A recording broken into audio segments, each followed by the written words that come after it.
Well, greetings everyone, and welcome once again to another Wednesday evening of the Sports Crib. Let's get all our commercials out of the way. As you can see, I am James E. King III on most social media. On others, you can catch me at West Coast Steeler Fan, and our Cash App is $JE King 3. Okay, let's get all of our little commercials out of the way here. We do have an NBA game on tonight. We have the Celtics and the Heat. So let's pull that up right quick. But in the meantime, I see Reggie is here from the ATL. Reggie, how you doing this evening? Always great, man. Always glad to be here with you, my friend. And introducing a new member to our group, Dave O. Dave O is my resident Steeler fan. I had to bring some reinforcements in here with the way things have been going. So I will have an ally in the panel for most of the season.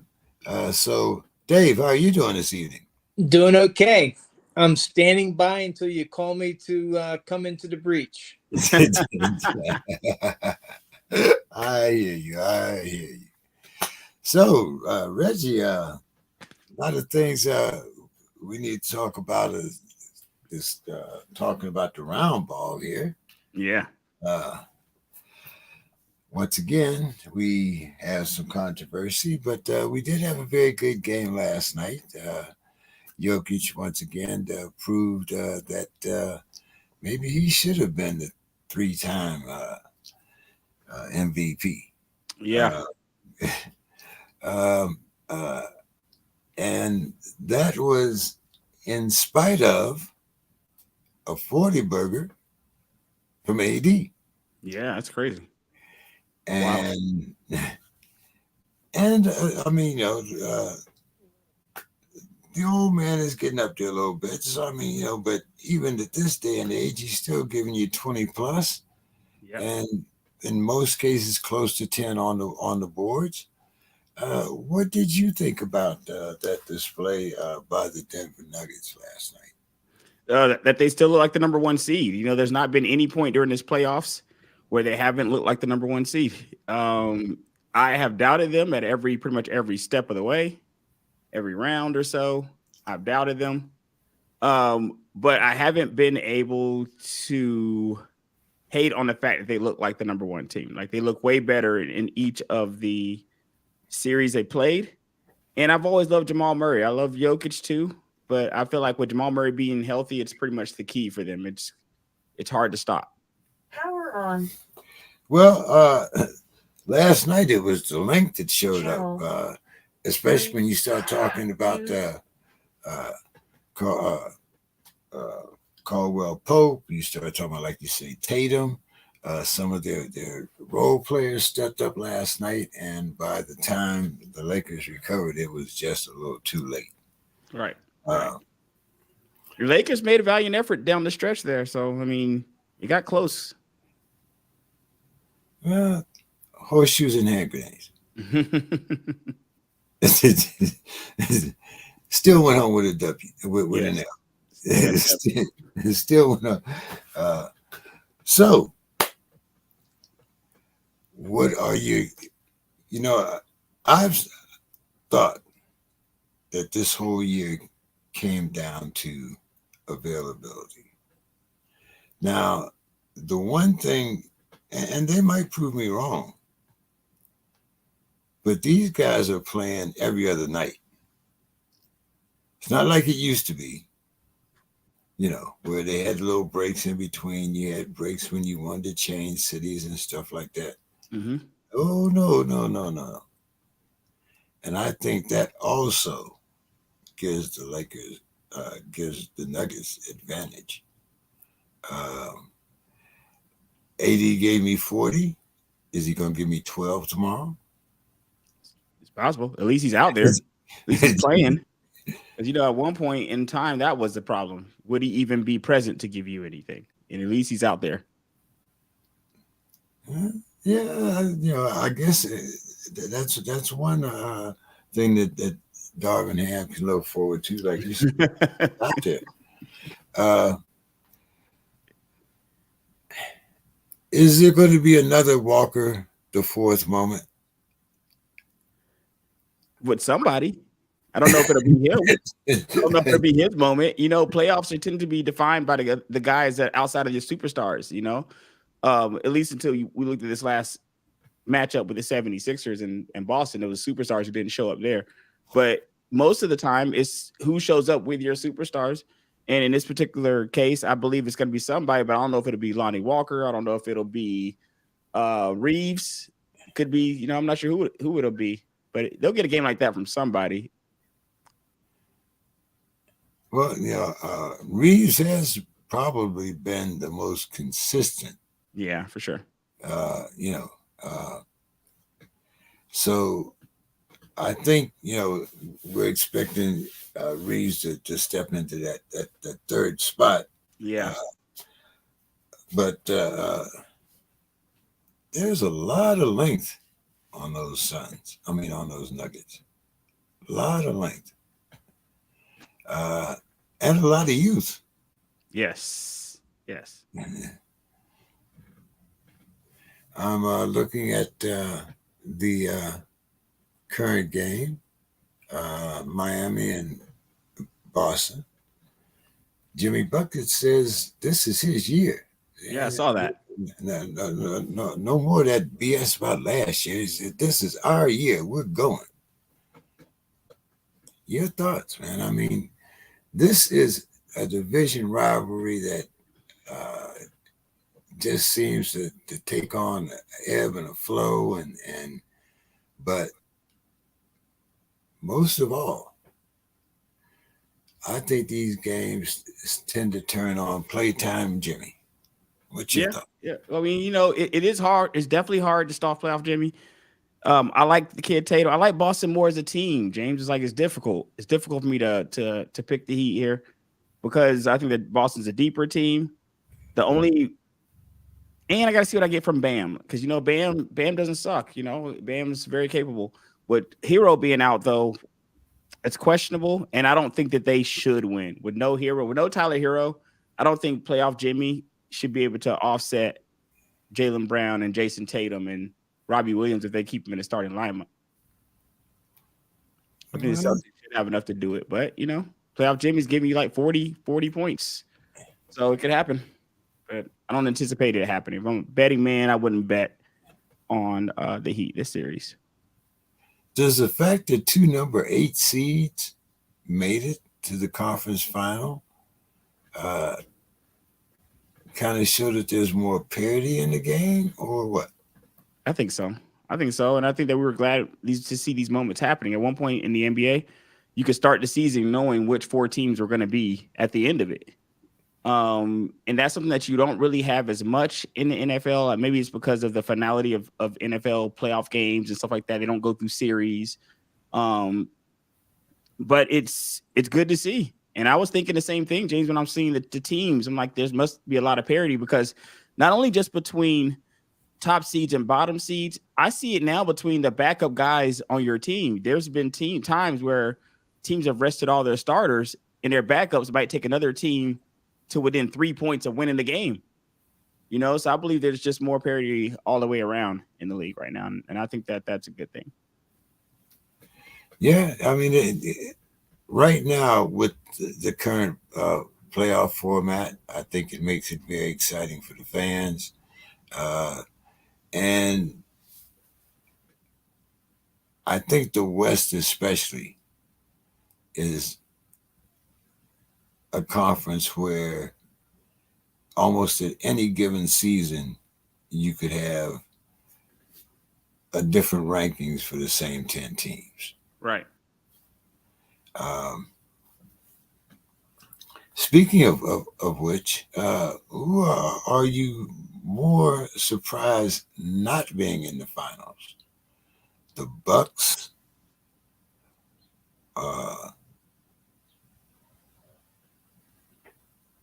I want to say, let's see, the Bucks and the 76ers, both. I would say Bucks because they were number one seed. I mean, I really think if we're going both conferences, it would be the Suns. The Suns would be my biggest surprise that they're not in the finals after making that Kevin Durant trade. But then you see how top heavy they were. They really were pretty top heavy. But the Suns are who are really surprised they didn't get across the line. I mean, the Bucks were number one seed, and this is probably what got Coach Bud fired.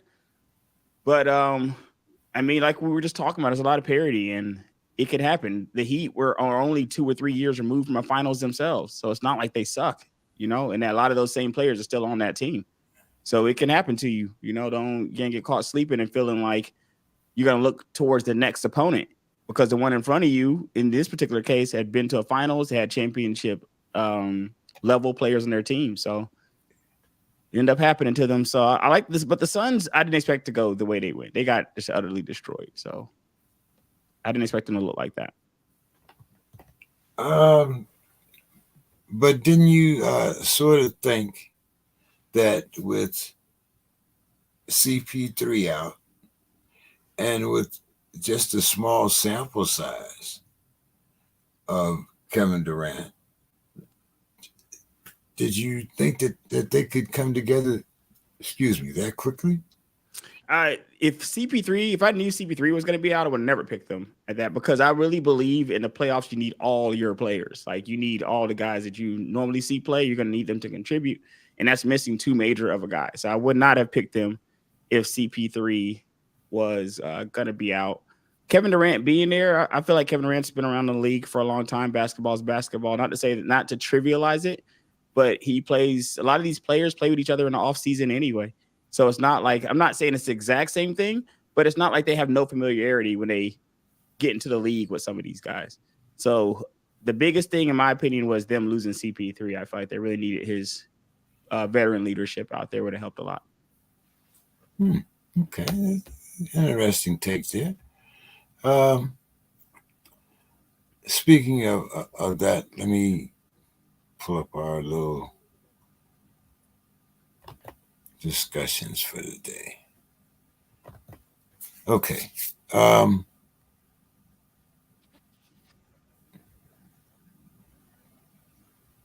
Where are we here?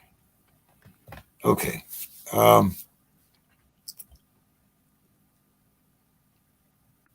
Where did I just start? I just sent out the topics. We are still let the firings begin around there. Doc was fired. We just talked about right in that area. Well, let's start with since you mentioned the Suns and the Bucks. Let's start with the Suns. Were you expecting that fire? No.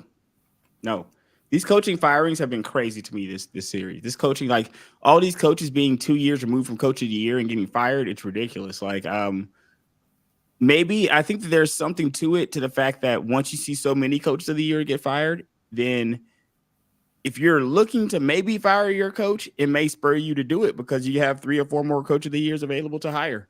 So it's no surprise that people might look, and as soon as Coach Bud got fired, some people who may have thought about firing their coach, as soon as you see him available, okay, you let your guy go because you can bring another coach of the year in here potentially.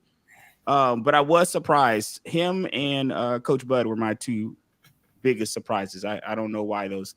I don't think they should have been fired. Neither one of those coaches. Yeah, especially when you talk about Budenholtzer. Yes. He won almost 70% of his games. So you win 69% of your games. You never have a losing season. You bring a championship to the city for the first time in 50 years, win coach of the year 2 times on 2 different teams, and you get fired. It's strange to me. You know, he was there, like Giannis was there about roughly 4 or 5 years before Coach Bud, because a lot of people will feel like Giannis is the one who might carry them to those championships. But Giannis was there 5 years before Coach Bud, and none of those years were as good as the 5 he had with him.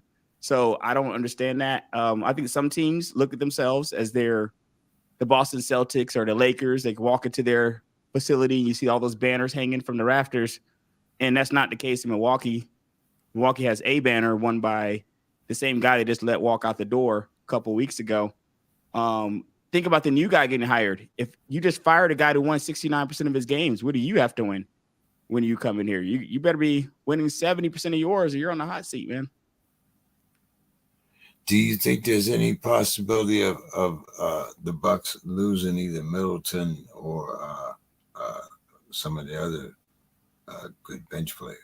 They can lose anybody except anybody that's not named Giannis. They can lose. Absolutely. Giannis is the only, like, if I'm looking at a Bucks team like that, Giannis is the only player that's really safe on that team.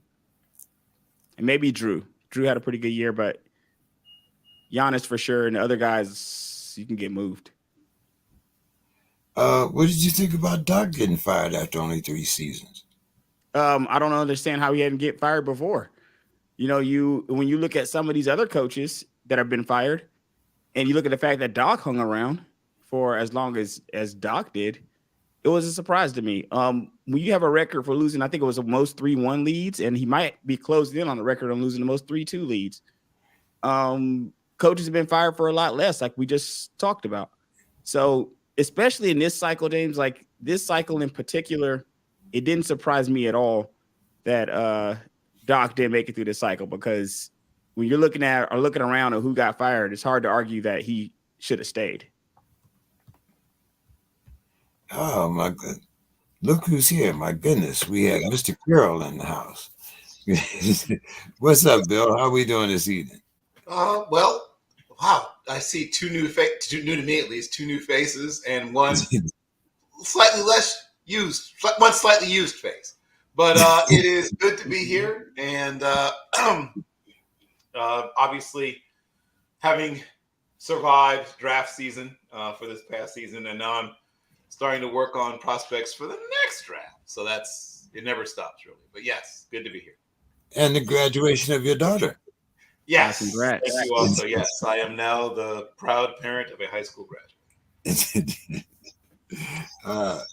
So we were talking about some of the firings in basketball. Reggie said he was kind of surprised that Doc hadn't been fired sooner, even though this was only his 3rd season. But I also kind of felt like the players kind of threw Doc under the bus.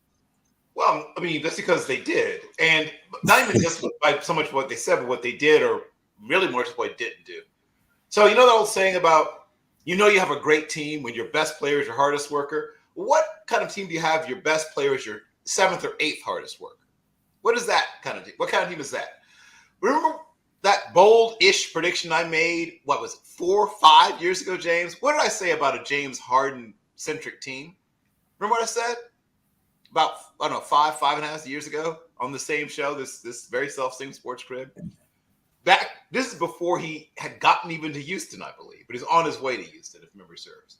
And I said that a team that was led, directed, or centered around one James Harden would, what I say? Never, ever in a million years win what? The Larry O'Brien Trophy. I said this on your show years ago.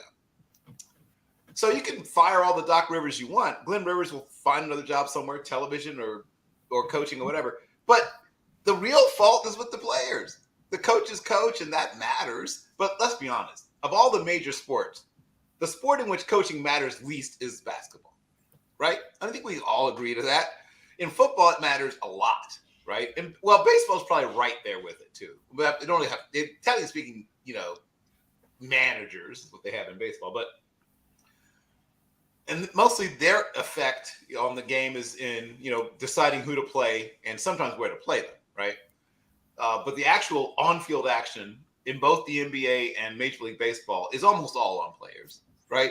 You can call up a play, but every point guard has the ability. I mean, we talk about like some quarterbacks can change the play. Every point guard, rookie point guards change the play, right? That's the difference between basketball and football, is that the level of complexity in football can be to the point where you send out, let's say you just drafted Anthony Richardson. You put him out. You put this right here on his wrist and say, look, if you don't like what you see, you do this. If you really don't like what you see, then you do that. If you really don't like what you see, listen to what I'm telling you in your head, right? I'll tell you what to do. Until they cut it off, I'm telling you what's going to happen. Looks like they're coming out in cover 3. Then I want you to go to skinny post unless they do. Right, you walk them through everything.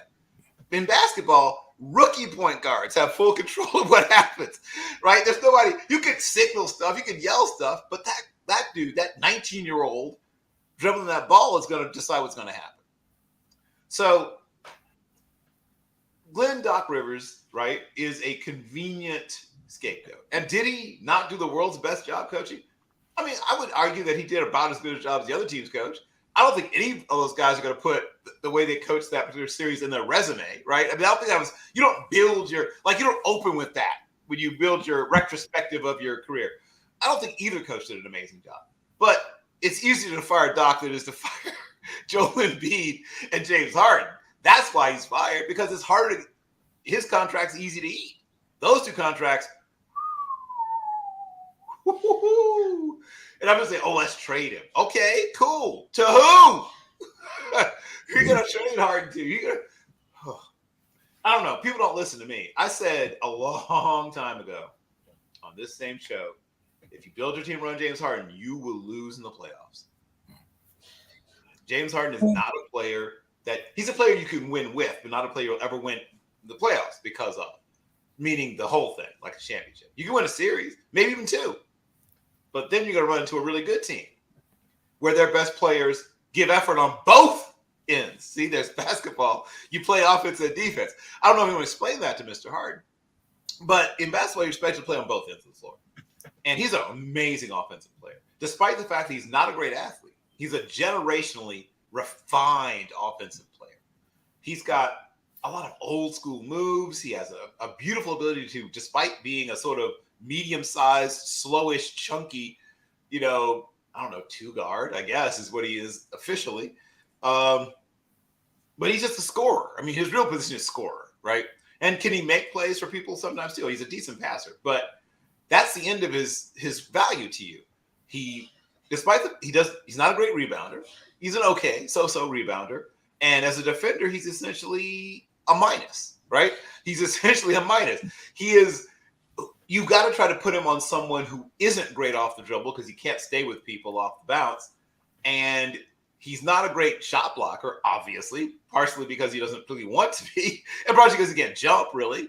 So you're talking about a below average athlete at his position who doesn't give great effort either. Like Steph Curry is not a great defender either, but he gives you effort, right? He's going to swipe at a few balls. He's going to get you some deflections and some steals. And that's it, right? He's not a great on-ball defender. He doesn't give you anything else as a defender, but at least he gives you that. You get some deflections and some steals out here.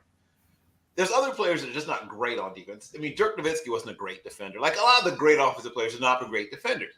I don't castigate them. I mean, Larry Bird, after the back injury particularly, was, even in his youth when he was healthy, was still mostly a team defender, right? A guy that, once again, played the passing lanes, deflection, steals. So once again, he gave you what he had. James Harden's not even giving you what he has. That's what frustrates me with me. What frustrates me with him is, as limited as he is, and he's never been a great defender, I got that. But give me what you have. Because when your other teammates who depend on you see you at least trying, it makes them feel like they can trust you, which thus far it's been proven they cannot. Well, okay, so Doc was low-hanging fruit. But Yep. But what about Mr. Budenholtzer? Well, I mean, they're kind of tied together, right? I mean, that's the way I saw it. That if you're cleaning, quote unquote, cleaning house, you can't very much say where you're cleaning house and say we're getting with this guy and we're keeping the guy that hired the guy that we're deciding is the thing that's holding us back from winning a championship. If you truly believe that Doc's the problem, you can't keep the guy that brought you the problem, right? I mean, I don't think either of them really deserve to be fired, quite frankly, but it's easier to get rid of them, as I just said, than their superstars who don't know how to play in pressure situations. I don't know who's supposed to fix that. I don't know how a GM is supposed to fix that or how a coach is supposed to fix that. If your best two players all of a sudden say, oh, crap, this is big. Wow, game 7. Wow, everything's on the line. Nope. Check, please. What's a GM going to do about that? What's a coach supposed to do? But it's easier to fire them than it is to fire the superstars, right? That's the real issue. Most definitely. But like you said, I mean, Budenholtzer out after winning a championship, Coach of the Year. Yep. You have Nick Nurse, who's also out in Toronto. Yep. Which of these guys do you think will get a job first? I'm going to say Nurse. There's still people who think he's one of the best 4 or 5 coaches available. Period. Like, you know what I mean? Like, he's shown he can develop young, and that's the big thing, right? Can you take players that aren't great yet and help them to become great? If you find me a coach that can take a young Giannis Antetokounmpo or a young, who else? I mean, name a superstar, but get them young and develop them, right? Or help them to develop, I should say, because they have to also want to develop. They have to also want to work really hard. If you want to be great, greatness has a tremendous and inexorable cost, right? And the best example of that may be Kobe Bryant, though Jordan also paid that same price. He didn't always tell us he was doing it all the time. But when you say that this is a coach that beyond the X's and O's, because anybody we're going to discuss, anybody we're going to talk about amongst the list of, you know, whoever we're mentioning, amongst the top whatever coaches, all of them know X's and O's, right? I mean, most of the Adonis Haslam could drop any play that you can imagine. Now, he's not officially a coach. I mean, not officially, but he might as well be. Like, I think he plays about 14 minutes per season, but that's not the real issue, right? Everybody knows X's and O's at this level, right? The real issue is, can you take players that are very good and make them great? Can you take players that are good and make them very good? Can you take players that are average and make them good? And players that are below average and make them average? Players that are bad and make them at least below average? If you can raise the level of players 1 through 12, each one notch, you're going to win championships, right? I mean, Mark Jackson had a 50-win season with Golden State. When he got there, they were trash. He turned them around, and for his hard work and sacrifice, he was fired, right? Because they thought they found someone who could take those guys beyond where he could take them, right? Sort of like the Tony Dungy situation in Tampa. Oh, wow, you did a great job. Thank you. You're fired. We found someone else that we think can take them the rest of the way. So I think that people look at Nick Nurse and think, I've got a pretty darn good team, but Nick Nurse is maybe a guy that takes them the rest of the way. So I'm pretty sure somebody's going to snap him up pretty quick. Who do you think will be fired first, Reggie? Hired? I feel like all these guys are going to get jobs. I feel like it's going to be musical chairs for the most part. It's going to be musical chairs. They're going to move into each other's jobs. And I feel like the fact that some of these guys were fired helps some of these other guys get fired because these other guys are available. So I feel like that's going to be whether it's Nick, is it going to be Nick Nurse tomorrow and then Doc Rivers the day after and then Budenholtzer the day after? You know, I feel like they're all going to kind of land here very soon, to be honest. I don't see any of these guys really being left out in the cold. Especially these guys that are 2-3 years removed from Coach of the Year. It's going to become almost a prerequisite on your resume at this point. So I feel like if Coach Bud, if Monty, Nick Nurse, if any of those names got called first to get hired, there'd be zero surprise. Reggie, the Spurs won the lottery, but you think it might cost them Pop? I mean, you know, we've seen, you know, Pop is not really acute at handling younger players. But the Spurs do have the reputation for being able to bring in foreign guys and make them, I mean, you know, Manu Ginobili, Tony Parker. What do you think? And do you think that Pop will hang him up? Do you think he'll stay a year? What do you think? Well, I think that if anything is a fountain of youth, it's going to be this great prospect that you just got. If you made it through last year without retiring, that was horrible. If you made it through, if you get through last year, you did not decide to hang it up. It's probably because you were only waiting for this to happen, and then now it actually happened for you. I think you bought Pop at least another year or two. We're going to see if Pop's going to stick around and see this thing through. I mean, you did it. You ran it with Robinson. You ran it with Tim Duncan. Here you are about to run it again with another great prospect. I don't see why of all the times he would hang it up. Why would he hang it up at this moment? Yep. What's your thoughts on that, Bill? Well, another quick reminder, Tim Duncan, also foreign-born. If you're running down a list of foreign-born players that they helped to develop there. Leandro Barbosa, right? Brazilian blur. They have a very established pipeline, clearly. I think that, as was just mentioned, and once again nailed it, Mr. Reggie Johnson, the Pop is what's called a lifer, right? Not a lifer in the Air Force, though he did 10 years in the Air Force and was an intelligence officer, fluent in Russian. But he's clearly a basketball lifer. He could have retired, I don't know, 5-6 years ago. Could have already been inducted into the, I guess he maybe already been inducted to the Naismith Hall of Fame.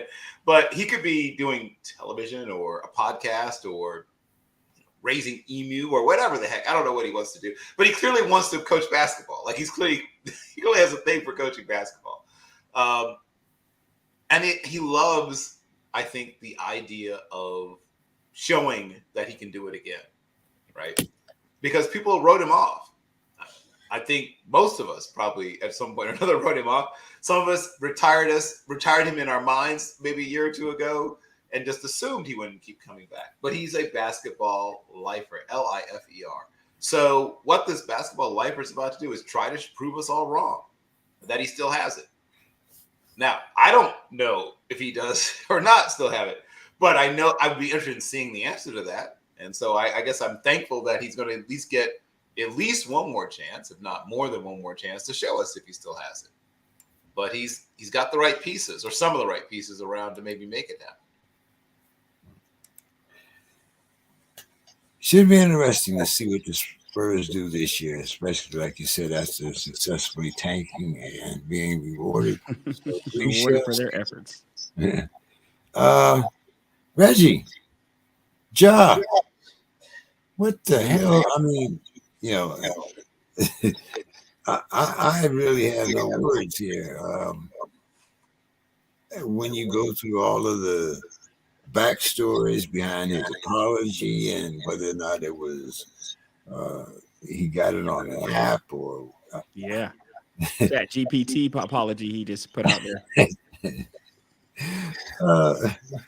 I mean, I'm certain after literally spitting in the commissioner's face with this apology and then getting caught up again, some people are talking about as high as a 20-25 game suspension. What are you thinking? I'm thinking it needs to at least be half the season and then be very happy David Stern's not still out here, because David Stern, you already been sitting down for a year. You would have been sitting down for a year. The moment the NBA substantiated this video, you're out of here. And what David Stern understood back then, it's very different now, is that the impression of the league from how it looks like, how people perceive the league from outside looking in. You don't want a bunch of perceived thugs running your team. And that's, unfortunately, your NBA is broadcasting to all types of homes in America. And that's what it's going to look like when you got guys like this who are dancing recklessly with guns and then coming out on the court, especially in a city where there's much gun violence as Memphis, especially. So there's another level to that. But I think that he deserves at least half the season. I don't believe any words coming out of this man's mouth. He is only 23. He can recover from this, because in football, as we've all seen, even with Ray Lewis back in the day, as long as you're performing on the field, on the court, on the diamond, wherever you play, then you're going to get another chance. And I believe he's 23. He has a lot of basketball left in him if he doesn't screw it up for himself. But he's trying his hardest to screw it up for himself. He's going through pulling out all the stops to screw up his own career. And I think that 20 games is not enough. I would give him at least half the season. And I feel like if David Stern was here, he would have got the full season. Bill? Yeah, well, he's going to get, I don't know if it's going to be half the season, but he's going to get a significant sanction. That much I can't imagine. You said 25. I can see it being more than 25. I think it falls somewhere between the two numbers. I think it's going to be more than 25. It's going to be less than 41. So let's say, what's halfway between that? 33, 30, somewhere around there probably. Somewhere in the 30s. I think is where he ends up getting sat. I think he ends up also being required to go through some sort of, I don't know what they'll call it, but, scared straight. I don't know. But I mean, I'm sure he's going to be asked to go through some sort of diversionary process where he meets with somebody and, talks about what the heck is going on in his head and things like that. Well, I mean, People have pointed out many times that he comes from actually a decent, a good home, good background, all those kind of things. Yep. But what also is true is, like a lot of other young people, young men particularly, but young people in general, he knows that that's not hot, right? Saying, hey, here's my two parents. And, there's an actual, line from 8 Miles, right? Clarence has great parents. I mean, like, that's something that people clown you for, right? That the people don't want to hear that you went to a good school, that you had great parents, you got good grades, that you're well fed, and that you don't know what it's like to have to slap a roach off your arm as you're trying to go to sleep. Like, that's not hood, and that's not cool. That's not this, not that. So he's trying, at least in part, to walk into shoes that don't fit him. That's one thing. And guys who are actual gangsters have gone on the record saying, nope, you don't want this, right? There's some actual real deal gangsters that have stepped forward. Some of them, right there in the city of Memphis, to say that no, he's not this, he's not of this, he's not with this. We don't claim him, and he shouldn't claim us. So my hope is that in addition to whatever punishment, he also gets some actual education. I hope that he spends time with prisoners, and they tell him their stories and what it's actually like to be locked up for years of your life. Hopefully young men, like around his own age, so he can relate to them and they can relate to him to some extent, and to explain to them why, the chances to make probably in his career, if things go, they're going maybe $500 million potentially before his career is over. I mean, think about that. He's 23 years old. And the league keeps growing. The money keeps growing. So when you add in endorsements and whatever it makes from his contract, he literally could clear, taxes will take a bite out of that. But let's say pre-tax. He has a chance to literally make $500 million in his career when you put everything together. He has a shot at that. Now, as was pointed out by, once again, Mr. Richard Johnson, you can't hold the world. What was it? The quote, what's his name, busted out? You can't hold the world in your hands and a gun.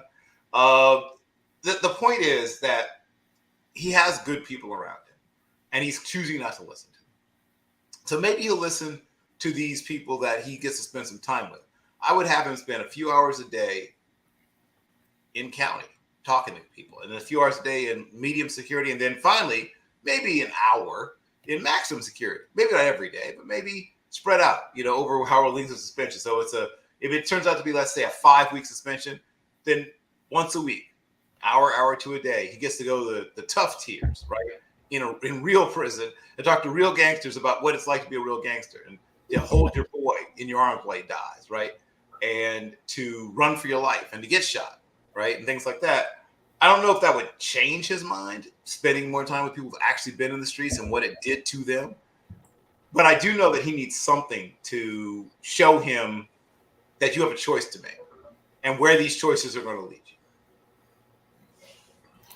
Well, greetings, Don. How have you been?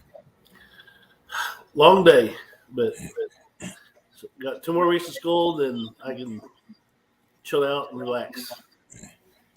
Yeah, I know you had a very tough situation last week, and you weren't able to join us, but our condolences go out to the family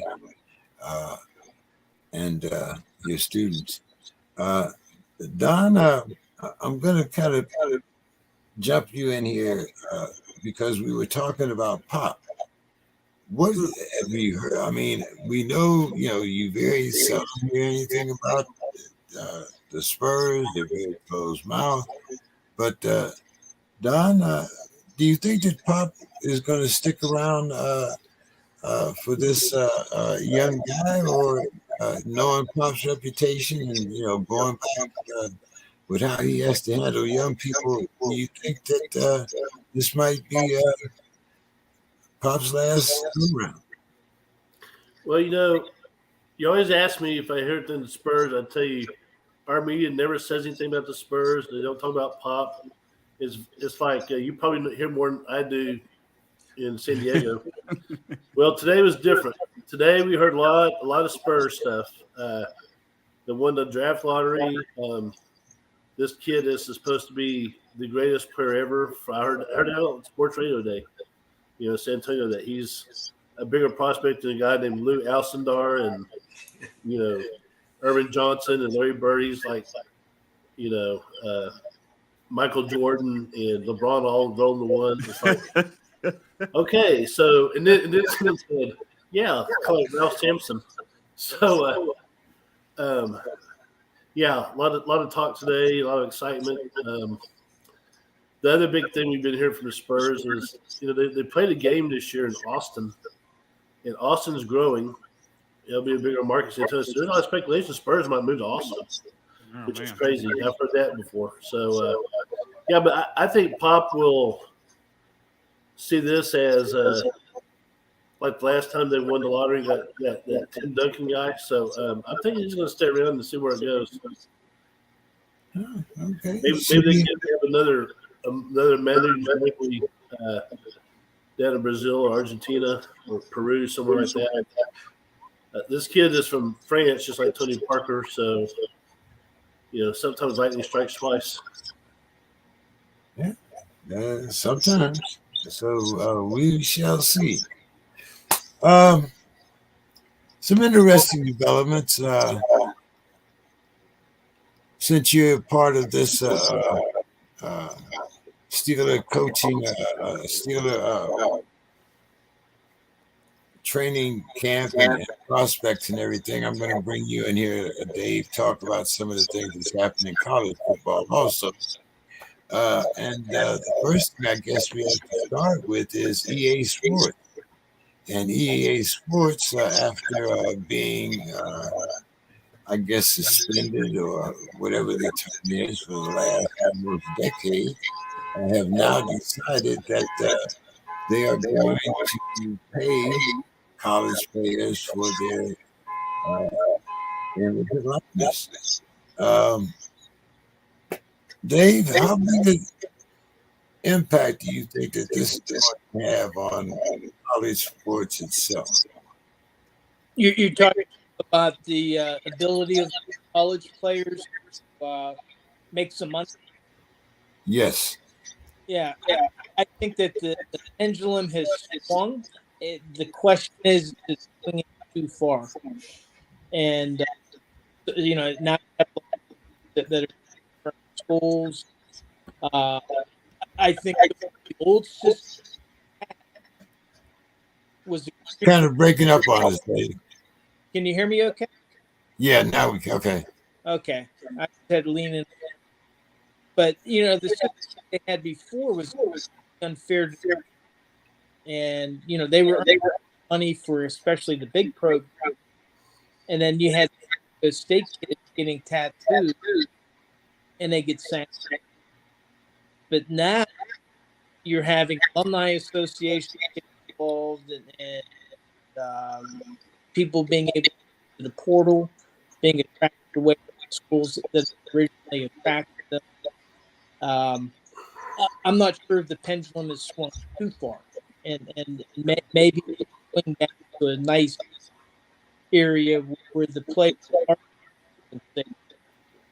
for the effort that they're putting and what they're earning. But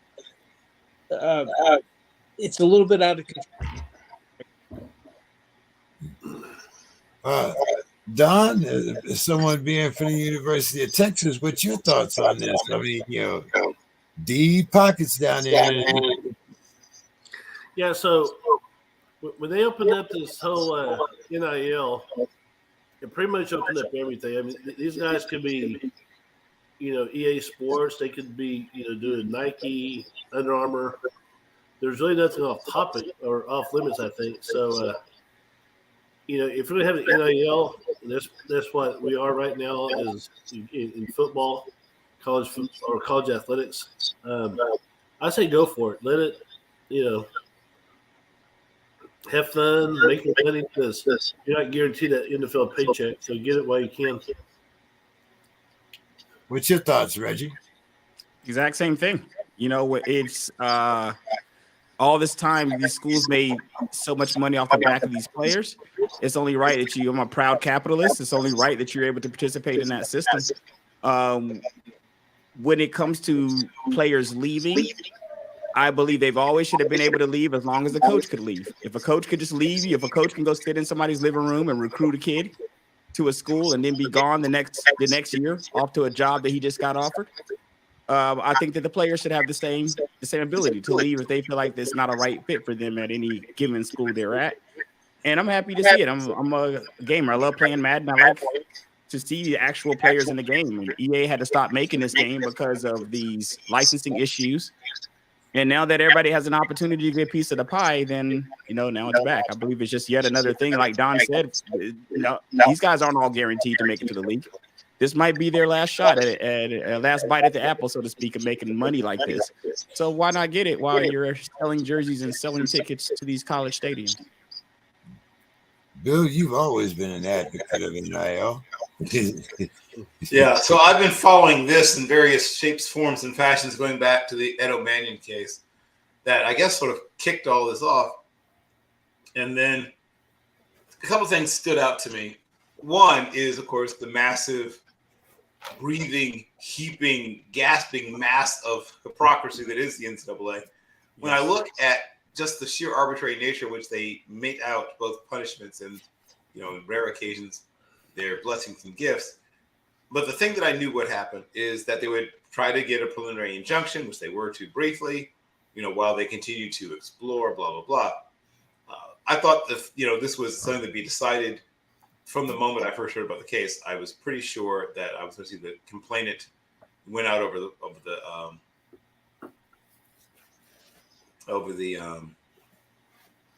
defendant. Yeah. The real issues here are simple ones. Is your name and image like something that's worth having? That's worth, is there a marketplace for it? 2, are you allowed to partake in said marketplace, right? Those are only 2 things being decided. And since players have been able to demonstrate for quite some time in ways that are clearly manifest, that their presence and personality and likeness are all things valuable commodities. People will pay to have you at their opening of their new car dealership or at their smoothie shop or whatever it is. They will, and to say that you use it and you love it, right? It's been established that those things are real and people will pay money for it. Now, the only second part remains. Will you allow this person to take advantage of this opportunity that's coming because they put in hours and hours and hours and hours and hours and hours of work in darkness, right? That nobody will ever know about or no one will ever see because it happened before practice or after practice or what have you, or the off season. So yes, I'm glad to see anything that helps the players get they're closer at least to their fair share of the income. Was there a second part of the question? No, that was it for that part of the question. But I'm going into another expertise of yours, and that's scouting. Bill, how does the Pac-12 quarterback stack up against the rest of the country? Well, here's what I will say. I think there's a lot of people who exaggerate the difference between. Are there some legitimate, real differences? Sure. But those differences are smaller than people would like to think. The Pac-12 is a little more passing game and a little more offense-oriented. Not quite to the extent of, some of the truly all-spread-em and shred-em conferences. But the SEC still is sort of a called lagging indicator, right there. Everybody in the SEC now also is running some version of spread, but some of them are more power spread, right? Where they aren't necessarily trying to throw the ball 45, 50, 55 times a game. But that being, that having been established, the Pac-12, for reasons that are obvious, has no longer a stranglehold on the talent coming out of California, but still gets a good amount of the talent coming out of California.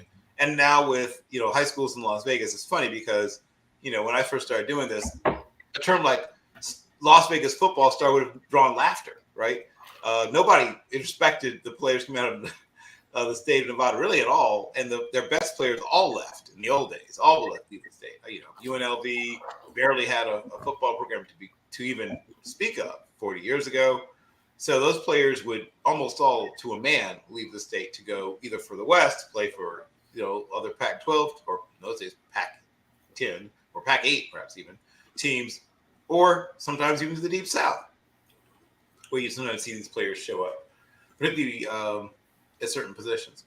And then, like I said, most of them dispersed throughout the rest of the sort of Northwest and Southwest part of the Pacific Coast area. But if you know how to get the ball out on time to the right people, you can operate an offense anywhere. NFL, SEC, Mountain West, Division II, NAIA. Good decision makers who are accurate have at least enough arm strength. Those quarterbacks succeed everywhere. Everywhere. Right?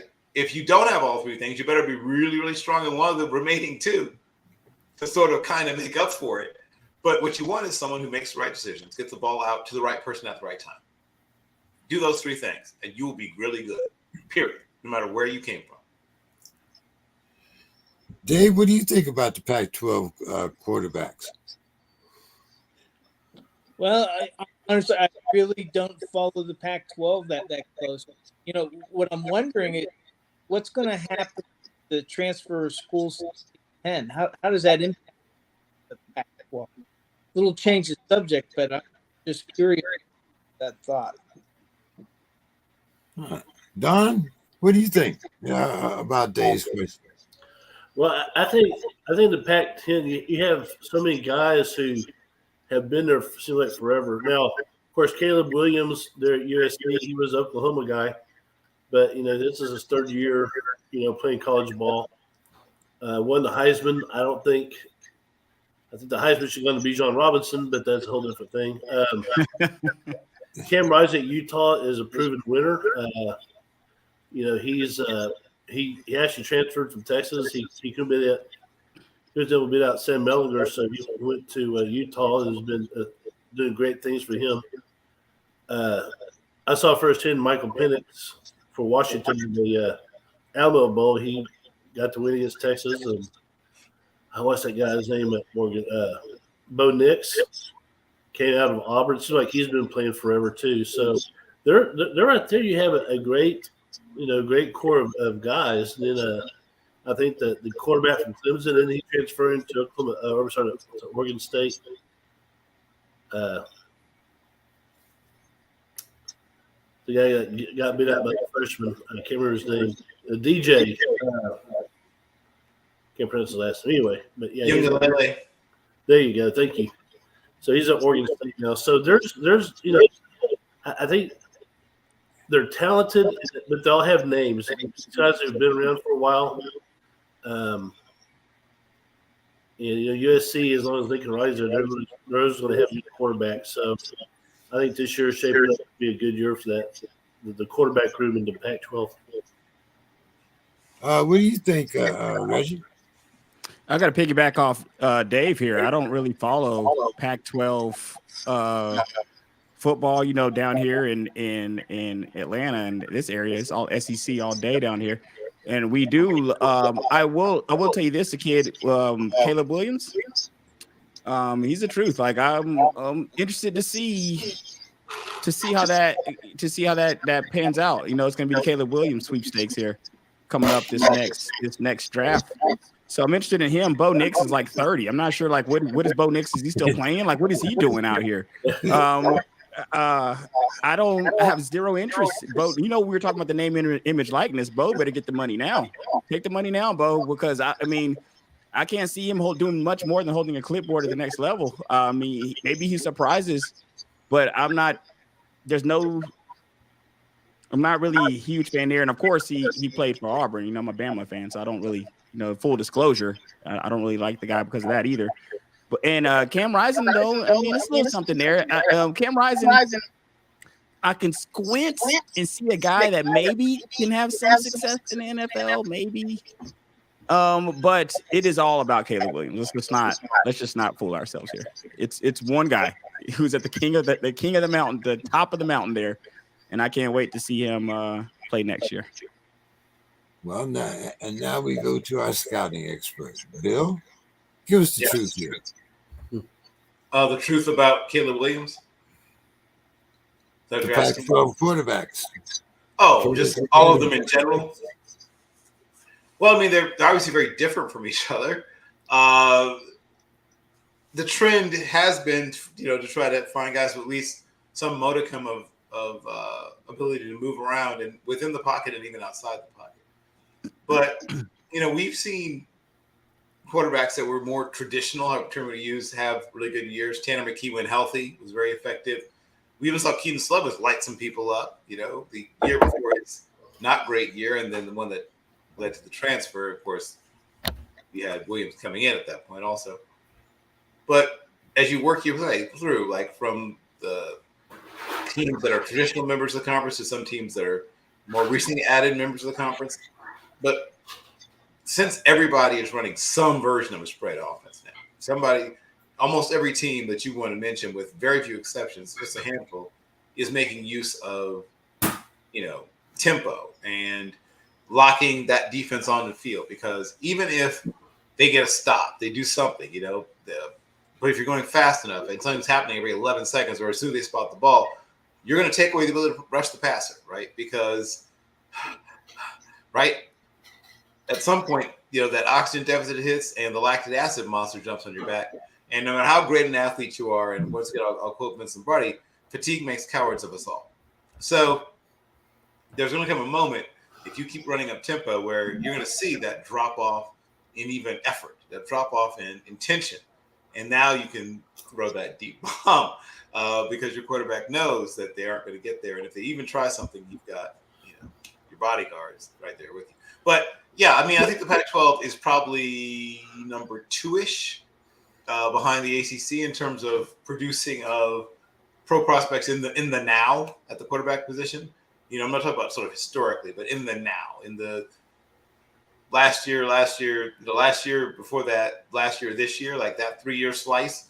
Yeah, they're doing pretty good in terms of developing quarterbacks. But versus the SEC. The SEC has a couple of good quarterbacks also, but the level that's sort of right here for most, and there's a few above it in the Pac-12. I think one, the bar is lower, and then two, fewer of them are even able to clear it, even with that lowering of the bar, just because they're still sort of figuring out how to build, most of them, consistently dangerous passing concepts and passing attacks. Even though I think they understand them, because obviously you see defenses shut them down, they haven't put the same sort of emphasis that you've seen other conferences put on developing these dangerous, dynamic passers with great targets. Though they recruit a lot of terrific athletes to the wide receiver position, they don't seem to do as much to spotlight them. Of course, the big exception being Josh Heupel, who is the reverse of everything I just said. But if you're talking about Josh Heupel, he knows how to maximize, and he had 2 wide receivers drafted in this most recent draft, showing that he knows how to maximize guys and their opportunities. I think we lost James. We did. So let's keep talking. John. So comparison and contrast: Pac-12 quarterbacking and SEC quarterbacking.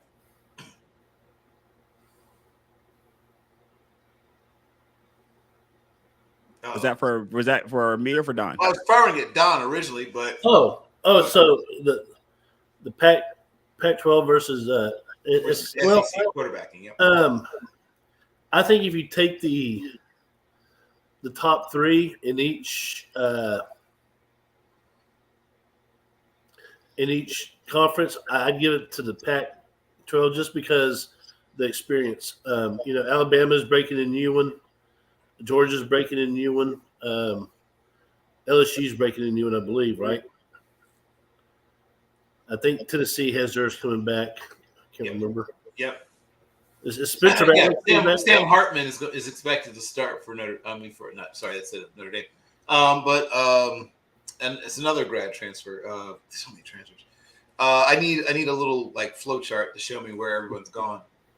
But TJ Finley made his way from there to Auburn, and then from Auburn to I'll have to get my little quarterback flow chart out. But yes, you're right. A bunch of them are breaking in new quarterbacks, new to them at least. Some of them are, fourth and fifth year guys. Some of them, but they're new to their current location. Yes. It's always hard to judge when you don't have game film on them. Like whoever's at Alabama is going to be a stud. Yeah.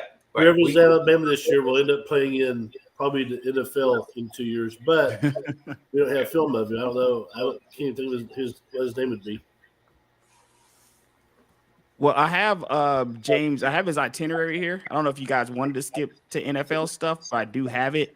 If you want to run down his questions that he had here, I mean, we can. I was just going to finish the whole quarterbacking question, but yeah, a bunch of guys hit the portal, and a bunch of guys. But you're talking about Tyler Buckner, who came in from Notre Dame, with Sam Hart, sort of leaving because of Sam Hartman. Is that what you're talking about? Don, was that who you're talking about? Yes. Yeah, which I think is interesting. One is he is half Asian, so if indeed he succeeds, he'll be the first Asian American SEC quarterback. So what school? Cool. What school is he quarterbacking for? Alabama, or he's expected to win the job at Alabama. Okay, so that's much. Well, I'm definitely hoping that. A lot of these guys. We talked about this before on a different show, Don. With a lot of these guys that come into Alabama, they don't play the first year, so it's hard for me to know their names because they're so stacked at certain positions that they come in with a guy or two ahead of them off top. You might not even see that guy this year. It'd be interesting to see if we do though. Being that they just lost Bryce, I'm not sure who they had behind Bryce. They had the big kid, not Milrow, right? The one who looks like a linebacker. Jalen Milrow, you know what I'm talking about, right? I mean, an absolute physical specimen, Jalen Milrow. He was trying to threaten he hasn't broken any of Jalen Hurts' records, but he announced he's going to go after some of them because I think Jalen Hurts once squatted 665, which doesn't sound like a quarterback number for squat, but he did it while he was in Alabama. So, yeah, and of course, I don't know if Jalen Milrow is even staying with the program, but if he hasn't transferred, he might still have a chance to chase those records. It's interesting.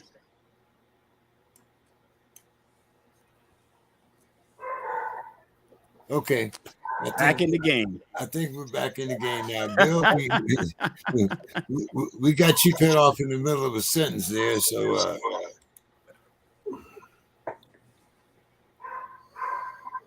yeah, we were just finishing up the question about SEC and Pac-12 quarterbacks, and I think has everyone had a chance to weigh in yet? Who wanted to weigh in? I'm good on that. Oh, okay. So I guess everyone's weighed in who was intending to weigh in on that. Okay. Well, I have this question was actually directed at Don. Don, what do you think about Auburn and the Hugh Freeze? Hugh Freeze, huh? I tell you what, Auburn. I know that's one of Don's favorite coaches. Oh my God! Yeah, he Freeze. Okay, so the dude can coach, but can the dude behave himself consistently? That's the big question. But the SEC. You think of what's the Patino when is it Arkansas? No, Hugh Freeze. I mean, they got some characters, and not having Mike Leach around in that conference is going to be kind of sad too, because Mike Leach brought so much fun to that coaching fraternity. But Hugh Freeze is, like I said, he can coach. I guarantee you, he will win at Auburn. He'll probably have 19-game win seasons, but it's just been kind of interesting to see which path he goes down. Now, if he goes down the good Christian moral path he had there at Liberty, he'll be fine. But SEC is Auburn is at Liberty, so we'll see. What did you think about Hugh Freeze, Dave? Winning solves a lot. If he goes down there and wins and he stays, then I think everybody's going to be happy. From Auburn, anyway. Reggie, what's your thoughts on the Hugh Freeze situation? I hope he goes to Auburn and does horrible. I'm a Bama fan. I want him to do terrible. You know, I don't. I mean, it's hard for me to wish any Auburn person great luck. I can't be disingenuous to the audience here. It's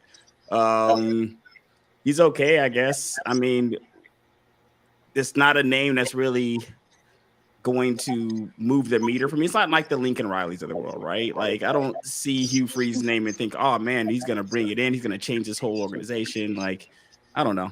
Maybe he goes to Auburn and does okay, but I definitely hope they are horrible. Tell us what you really think, Reggie. Bill. Yes. Hugh Freeze advocate or not?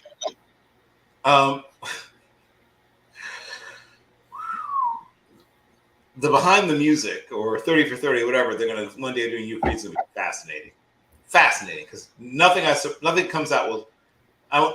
There'll be things that come. I shouldn't say wouldn't surprise you, but I mean this gentleman is truly adaptive. I'll give him credit for this.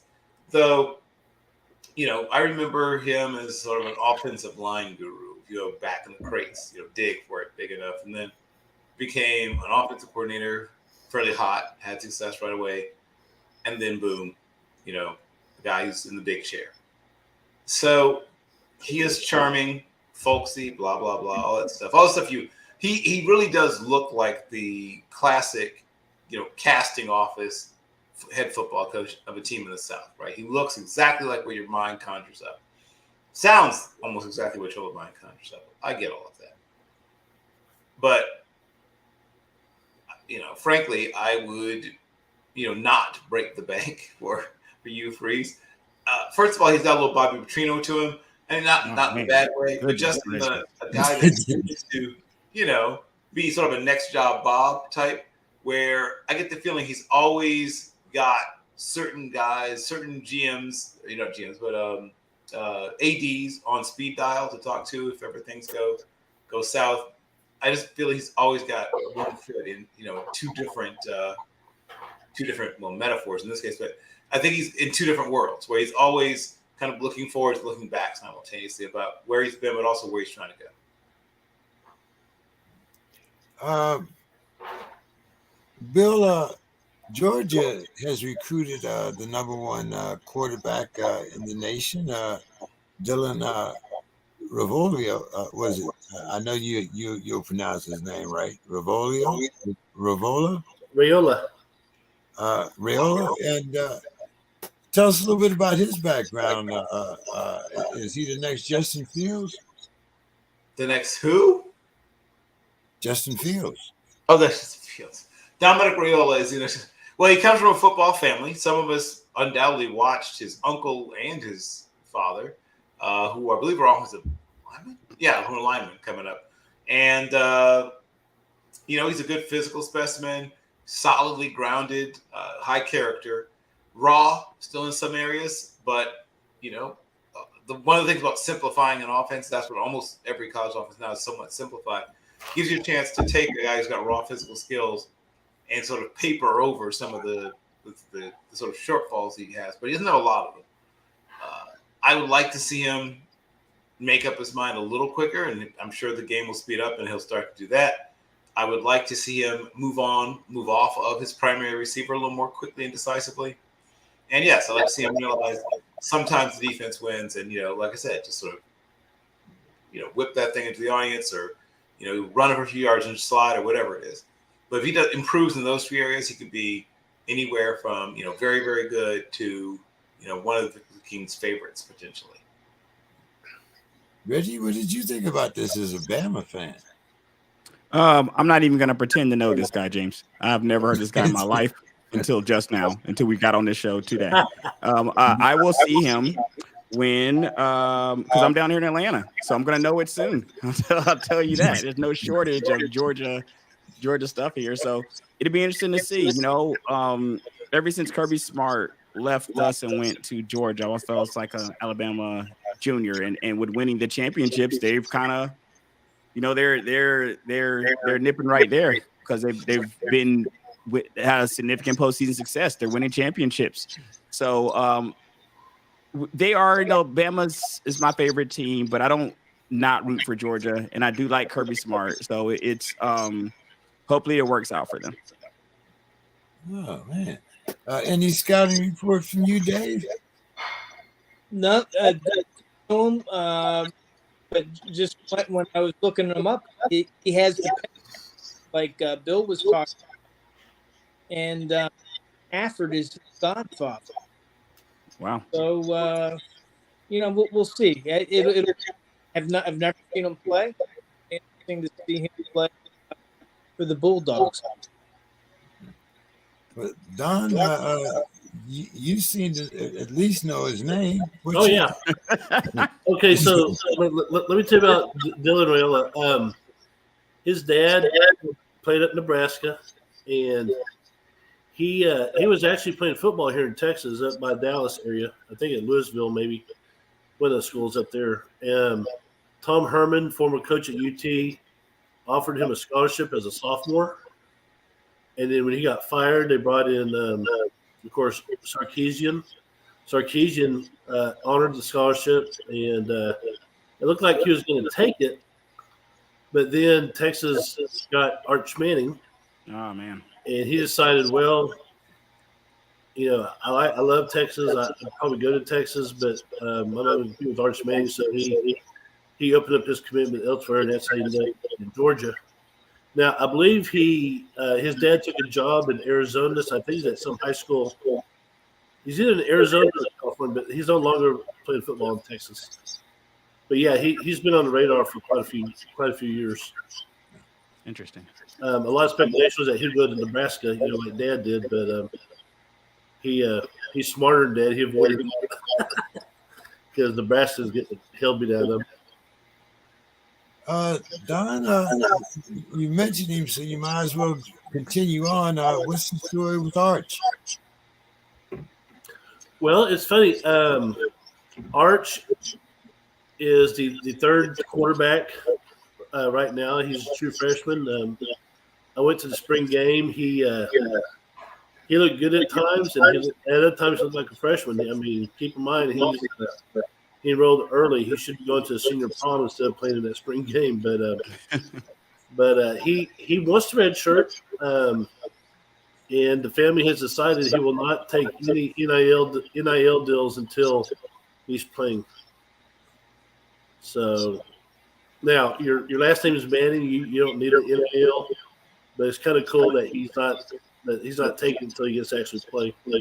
So I'm high on him. I saw him, in game situations, and he has very good feet. He's a better athlete than a lot of people realize. He has very quick release, but right now he's just not. I don't think he's reading what Sark wants him to do just yet. But he's a lot more advanced than yours was at this age last year when he showed up at campus. So this thing is very high on Arch Manning. And I guess the $50,000 question is, who replaces Bijan? Well, they have two guys, Jonathan Brooks, who scored 2 touchdowns as the replacement in the Alamo Bowl. This kid's got some great speed. Another guy named Jaden Blues, who was the number 1 running back in the nation years ago. And then they have a guy named Cedric Baxter. He's I think the number 2 running back in the nation this year out of Florida. He looked good. So they have 3 good running backs who can probably put up some of the yards that Bijan. It won't look as pretty, but they'll get their yards. mainly because Texas is probably the top offensive line in the Big 12. They're probably in the top 4 in the nation. That offensive line yet. Okay. All right. Well, let's move on to the NFL.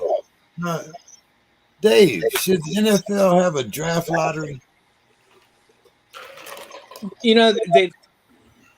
Way back, they draft lottery. Back the NFL began in 36. I don't. I think the draft pretty well as it is. It's gained a lot of parity with the teams. Just the way that they do the draft. I think that it would bring a lot of excitement to have a lottery.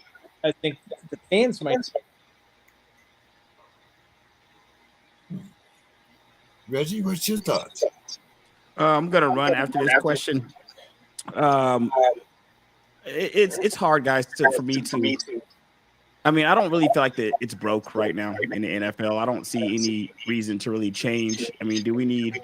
I mean, we already have teams that tank, but I don't know if we need two leagues where teams are super tanking, where tanking becomes an art, and that's exactly what we would have. Now, I only have to worry about that in one league right now. I don't want to have to worry about a tankathon in two leagues, So I'm going to say no. I don't really feel like the system's broke right now. I feel like it's not a horrible system, so I'm going to say no. Well, give us your final thoughts, Reggie. And as always, glad having you here, man. Missed you for the last couple of weeks. Just hoping that we have great playoffs here in basketball playoffs, guys. And I know you guys are going to get to this question here, but as the Steelers being my secondary favorite team, I don't like this Mason Rudolph talk. I'm just going to let you guys know that right now. I'm not a fan of the Mason Rudolph situation. I don't feel like if you got Mason Rudolph as your signal caller, it's kind of depressing, in my opinion. I told you before I wasn't super high on Pickett, but Mason Rudolph situation is not making me super happy. And here's the hoping, guys, that we get some good finals games. I'll be back on before the finals. But I think at the end of the day, I just want good games. Let's hope for less blowouts and games where we're forced to watch an entire game. That's what I'm hoping for. Thanks for having me on, guys. All right, well, after you stepped all over Don's toes, we'll let you go. You do it. You show up, you step on Don's toes, and you leave. You have a good night. Thanks, guys. Don. Yes. Oh, man. What's your take on Mason Rudolph re-signing with the Steelers? Well, he's been there a while. It's a familiar place for him to be. He actually talked to Austin a couple weeks ago. They talked, try to get together to play golf in the off season. But he's kind of like thought about maybe trying to find another team that could use his experience. But I think he's established in Pittsburgh. He's been there 4 or 5 years now, and he's just comfortable there, which can be a good thing. It can be a bad thing. It kind of tells me he may not be hungry to go look for a starting job somewhere or some more playing time. Because there are teams that could use Mason Rudolph, but he just seems to be content to be in Pittsburgh for at least 1 more year. Dave, did you see that 1 year signing coming? Say again? Did you see that 1 year signing coming of Mason Rudolph? No. I mean, actually, everybody had kind of parted ways, and I think a lot of people were surprised. But I think what happened with Mason Rudolph is he couldn't find a team, and now I guess you can wait till training camp opens. But he did not sign another team.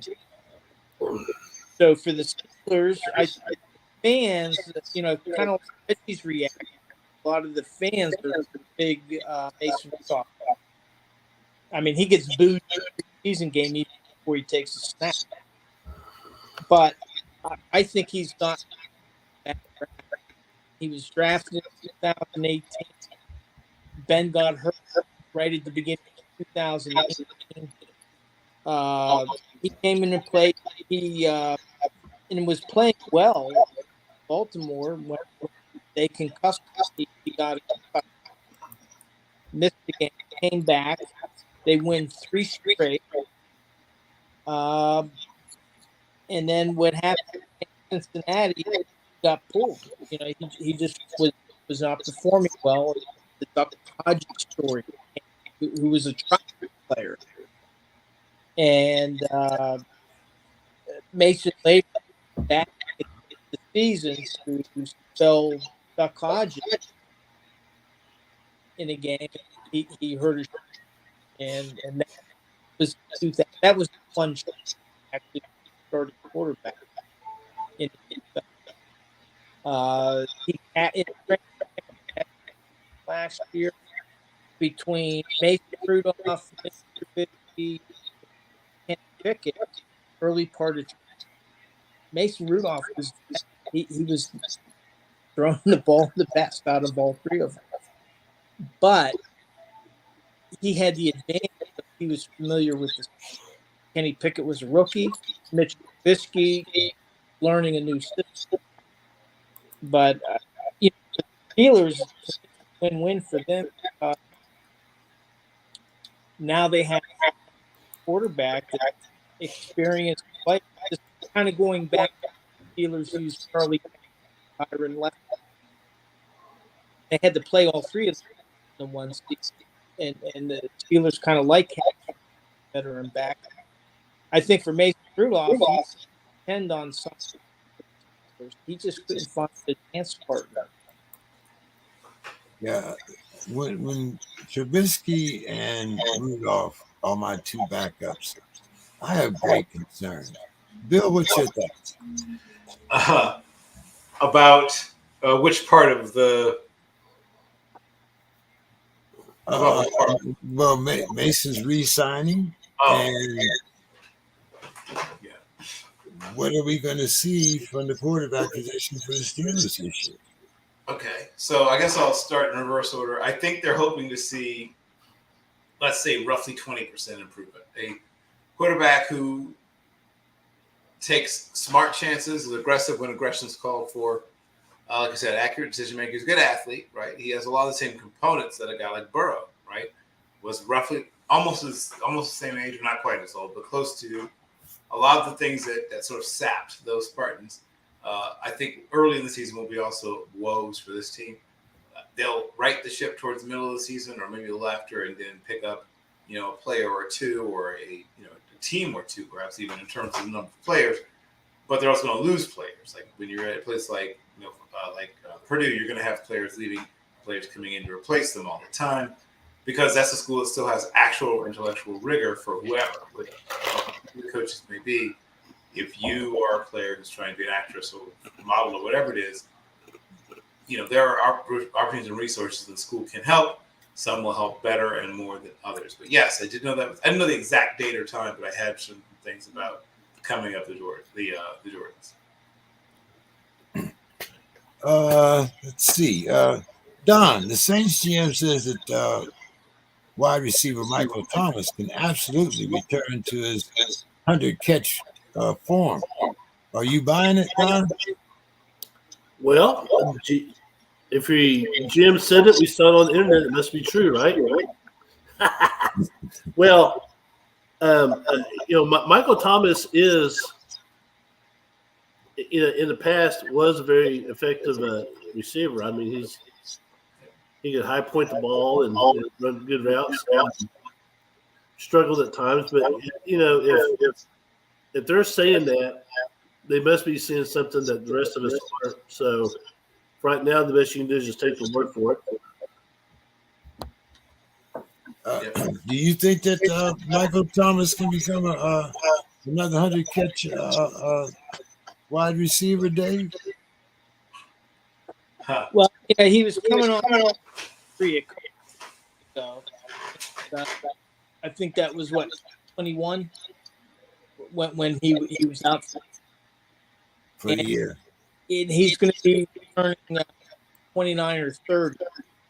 So the question is he that is like a Jerry Rice that continue to play at a higher level well into his 30s, or somebody that's going to kind of peak that he's done? And I think a lot of his is he fully recovered from his injury. So for last year, okay, Looking at, he had just receptions for 170 yards. He was coming off of missing the entire season. We'll see. I think one of the dangers in training will be issue. So let's see what happens in training. Boy, I don't know what's going on today. First we have Reggie leaving and talking about Mason Rudolph, and now we have Dave mentioning Michael Thomas and Jerry Rice in the same sentence. Bill, bring some clarity to this situation. Oh, okay. So you're asking about who now? Michael Thomas. Oh boy. I think he still has some football left in him, but the number, he's gonna have to change. The things have changed. In the quote, the philosopher and poet, Fat Joe, yesterday's price is not today's price. So the market that has cooled considerably for running back we've seen other positions where it's heated, maybe even overheated. He'll get money, but the amount of not the amount per annum, and also spread out over several years. He's not going to get a lump sum payment. That ship has sailed.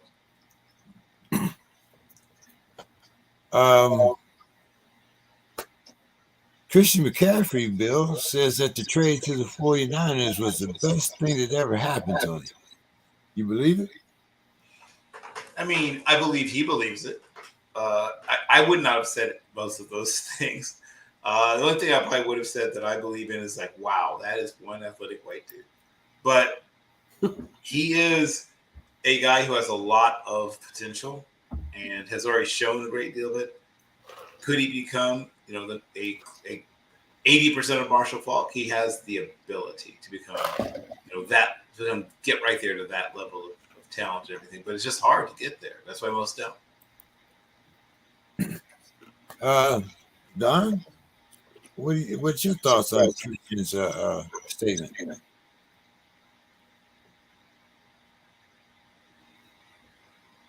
Did I lose Don? I don't think so. Don, did we lose you? No. He might not be Harris. No, he's mic'd up. I think he's froze. Yep, I think that's what may have happened. Dave, what did you think about the Christian McCaffrey trade?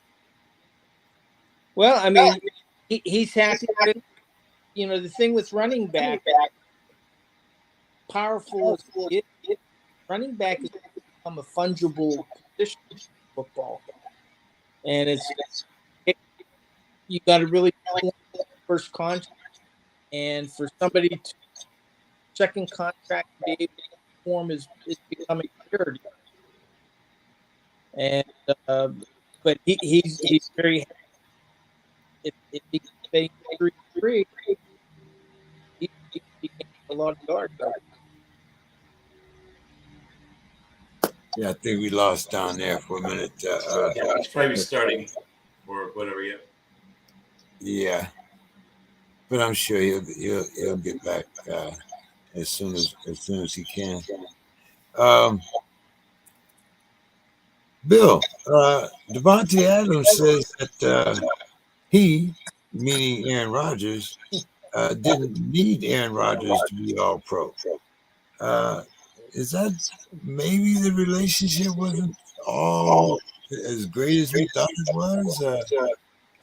What's your thoughts? Well, there's a combination of things. So let's look at the factors and the factors behind the factors. So what's factual is that he has obviously found his way from the aforementioned Pac-12 to the SEC. So that's the difference. That means that what comes with that, a similar and related phenomenon is the fact that children will, be well above average. Sometimes 2 or 3 inches, above what was expectations. If players are smart with their money, that's the other thing that Paul was big on. Being smart with your money. But if they're smart with their money about all of the things that go into this. Sometimes they'll even give you some assistance as well, though clearly not, a massively strident old gentleman, but might be other players that might be able to get occasionally little favors paid, done for them by some of these counter-efficient players. Don, what's your thoughts? Did Devontae Adams, the statement that he made, do you think that maybe there's a little resentment left there between Devontae's parting with Green Bay? Yeah, so I apologize earlier. We've had some issues with our internet here, and the TV and my computer keep going out. So hopefully it doesn't happen again. But in case y'all wondering, that's where I went. So what's funny is when you play with someone like Devontae did with Aaron Rodgers, I guess sometimes you put on a different face for the public when you're together. And then when you part, it's like all the truth starts coming out. And so, it wasn't all about Aaron Rodgers. It was, he didn't need to be all pro, all that stuff. So I don't know. It's indication the relationship wasn't so great as it might be. Trying to keep the fans from putting too much emphasis on the partnership. If you look at like Peyton Manning, who's a great quarterback, he won a Super Bowl with the guys he had in Baltimore. Not Baltimore. I'm sorry, Indianapolis. I'm still in the 70s, sure. But then he won another one with the Broncos. So, does that mean that he needed to be all pro when he was in Indianapolis compared to Denver? Maybe not. Who knows? But I'm just saying a lot of times guys will hit that point where they're saying where they're saying something that we perceive as not so good, but it's really not that bad, if that makes sense. And I know I'm really not like Joe Biden right now, but try to find the right words to explain it. Right. So does that mean right now you're in the VNA program and then moving up to the nursing program? Something like that. Okay. Dave, what's your thoughts on this? And boy, I can't wait for James Washington's bill to come out. Oh, James. Yeah, he signed with he just got signed here. But no, with Monty, like this talk, it might be more about him than about and again, he's with the Raiders. Who's going to be throwing the ball to him? He's a talented guy. He's very, very good, but he doesn't want to for anybody.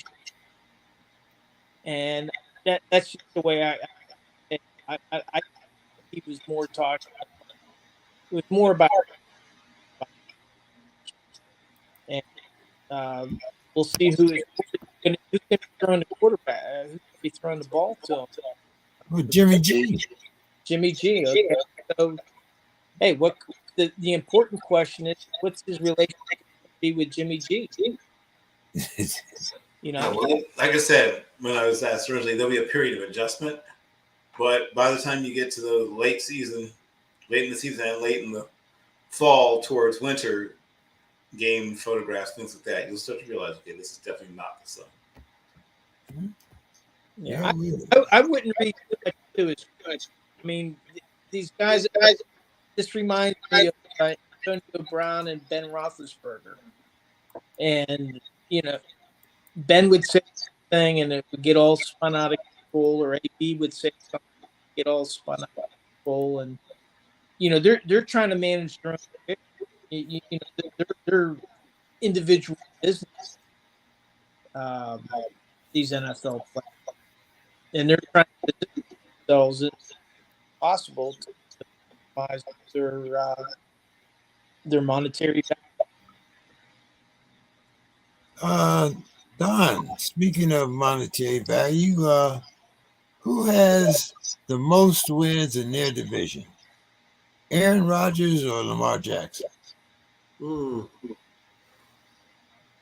Are you talking about their current division or their the divisions the divisions that they play in?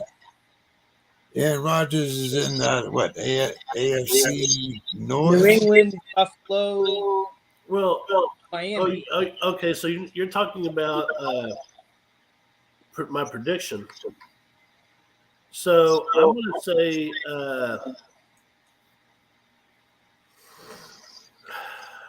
going to say Lamar Jackson, just because I think Lamar Jackson has a better team. He has a better supporting cast running than Aaron Rodgers does. Okay. And Lamar Jackson's also younger than Aaron Rodgers. And Aaron Rodgers may not last 4 games into the season before he gets hurt or behind that offensive line. Dave, who do you think has the most wins in their division? That's a good question, but I have to go with Don. The thing going against Cincinnati, a good club. Cleveland, depending on how Deshaun Watson performs, they could be a very strong club. And Pittsburgh is starting to improve. The division is pretty tough, but when you Aaron Rodgers, he's older. You got Buffalo in there. You got Miami. That's right. You can never discount that. So I think I would go with maybe Lamar going 3, maybe, and Rodgers 2 and 4 in the division. Bill, I picked them both to go 3 and 3 in their division. What's your thought? For the Chargers? No, for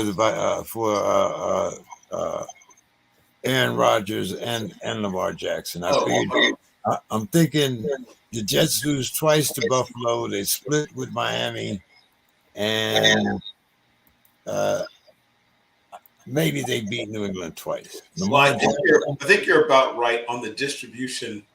Property becomes the total number of wins and where they end up aligning.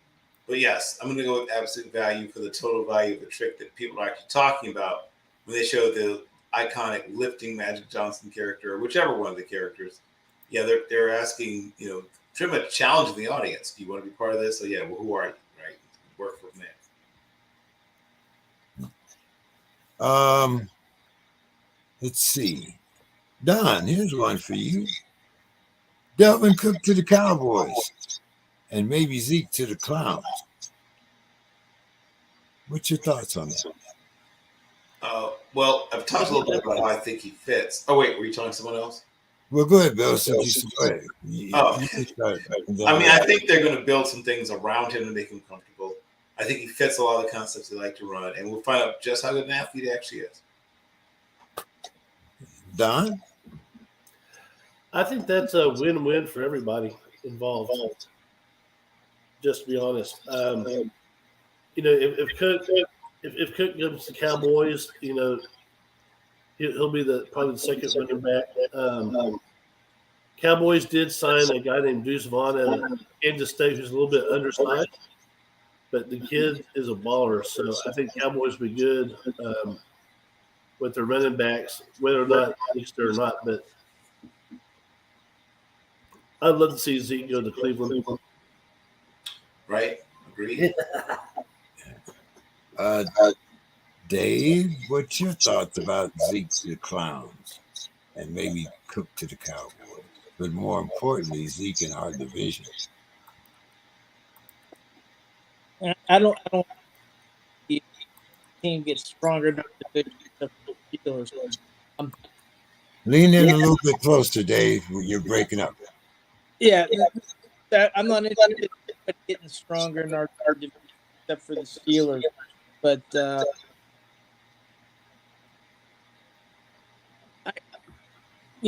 Cleveland, they're going to be running the ball, and to improve their game, I think it's a plus for them. They want to take the heat off of this Watson. And the Cowboys, I can't really tell you that, but for the Browns, you got Nick Chubb, and to augment him, not good for the rest. Well, I mean, yeah, hey, now they can get him on the cheap, so that's probably not a problem there. Who else?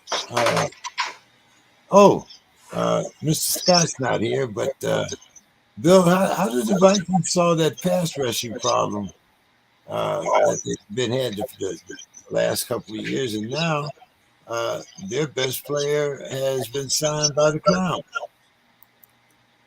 Okay, two things. We're in reverse order, I guess. Two things. Something that will stay with me based on what I've heard today, but is the Indian election, right? Is one that is relatively simple and easy. And if somebody even made a YouTube video, I think, how lucky it is to change votes there in Indonesia. But there are several young quarterbacks, most of them black and some of them white, who have come together on a weekly basis to try to celebrate, all kinds of things that did or is about to happen. The issue itself might be, literally the most attractive thing he's ever presented, which might explain a lot about how our son later turned out. But there's plenty of blame to go around for anybody who wants them. Don, what did you think? Do you think the Vikings make a splash this year now that Aaron Rodgers is gone, and probably the best offense in that division is Detroit Lions? Yeah, I really like Detroit this year. I really do. They've made some good decisions. But go back to the Vikings. I think the Vikings they'll be competitive, and I think that Green Bay will be weaker this year. They're trying to break into quarterback, but I see it more of a Detroit, Minnesota, and I guess the Bears and Green Bay fighting for the other spot. But I think Minnesota will be very, very tough at times. I think they'll win some games they have no business winning. But yeah, I can also see them blowing games as well. So we'll see if I'm right when the season starts off. Yeah, the Vikings, especially if they lose Delvin Cook, it should be interesting to see what happens and how that improves Jefferson's game or Kirk Cousins. Vikings should be a very interesting team this year. Final thoughts. Let's start with you, Bill. So you're talking about which player now? No, we're talking about your final thoughts. Oh, okay, great. So one of the things that we talk about very often is we criticize players, taking the task for doing things they should not have done. But recently, Jalen Hurts has helped to pay for the final arrangements for some of the people who were killed in a recent mass killing in Texas. And I've gone on my mini rants in the past about mass shooting, and how there's way too many of them, and who knows how long it would take to get rid of them if you wanted to. One, because many people will simply refuse to comply, and then two, people have talked themselves into believing that as long as their shoes of all things are on and covered, the mission can still be a success. So, here's to nothing, as they say, but I'll at least enjoy the brief respite from, the challenges doing something, anything to you or around you. Yes, well thought, well spoken words about the recent, all of the mass shootings that we have. Our thoughts and prayers go out to the families of the victims. And by the way, gentlemen, I have been in touch with Demetrius. Demetrius is making plans to be back within the next couple of weeks or so. As we all know, it's been a very hard time for for him and his family. But we look forward to having him back at his earliest convenience. So, but everything is going as well as it can be under the circumstances. Dave, final thoughts, my man.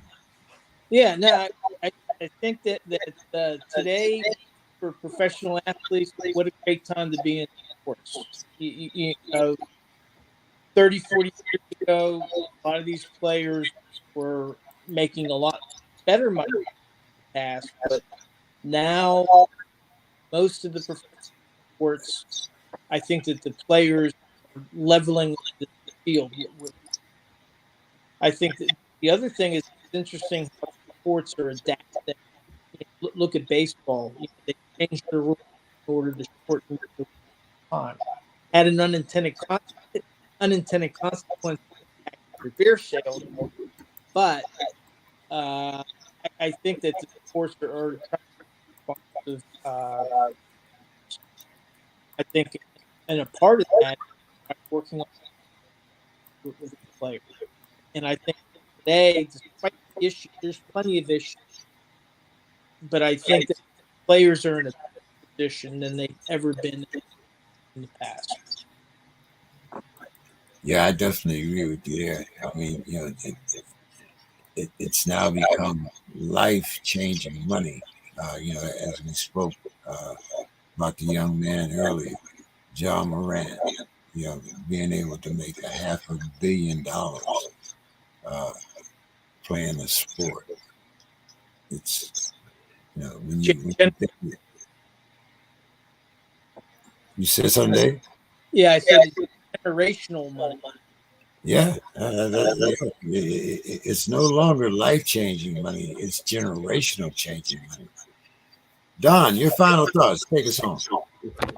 Final thoughts. Well, it's good to be back with y'all. Where's Ranger? We haven't heard Ranger tonight. What's up? Ranger is in bed.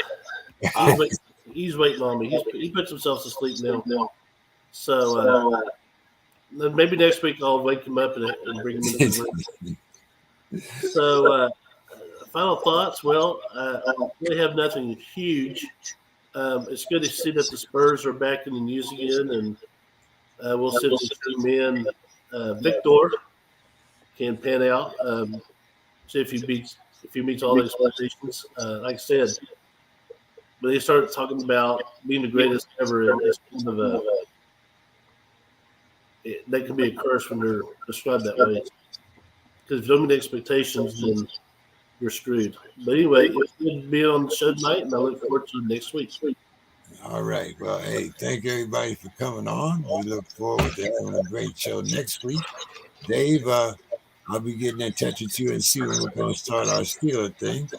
Like I said, maybe sometime around after the first preseason game or just before. And give us a plug, Dave. You got a room on Clubhouse. Say again? You got a room on Clubhouse. Give us a plug. Yeah, well, every Monday night we have our Steelers town hall. We were there until close to midnight the other night. Oh my goodness. Okay, yeah. I'm gonna have to start checking out after my show. I have a show on Monday, but hey, it was good meeting some of the guys. I hope we can get some of the guys from Clubhouse on the show. And hey, as always, we look forward to talking with you every Wednesday. And the return of Demetrius. See you guys. SPORTSKRIB, yes. See you guys soon. Have a great weekend. Take care. Yes, sir. Same to you.